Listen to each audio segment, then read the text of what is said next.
मी आज श्रीचक्र आणि ललिता चक्र या दोन चक्रांची पूजा करावी असा विचार करत आहे. श्रीचक्र आणि ललिता चक्र हे दोन्ही आपल्या खांद्यामध्ये आहेत. श्रीचक्र उजवीकडे आणि ललिता चक्र डावीकडे. ते फार महत्त्वाचे चक्र आहेत. ह्या चक्रांच्या मुळेच जे काही जगामध्ये झालेले ते आदिशक्तीने बनवलं आहे.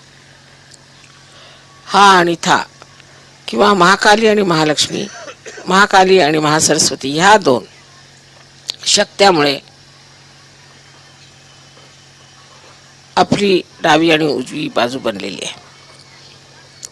पण ह्या शक्त्यांना चालवणारे जे चक्र आहेत ते पहिल्यांदा अनुक्रमे ललिता चक्र आणि श्रीचक्र आहेत. म्हणूनच जोपर्यंत तुम्ही हात लावत नाही किंवा हाताने व्हायब्रेशन्स घेत नाही किंवा तुम्ही हाताने व्हायब्रेशन्स देत नाही तोपर्यंत हे व्हायब्रेशन जात नाही.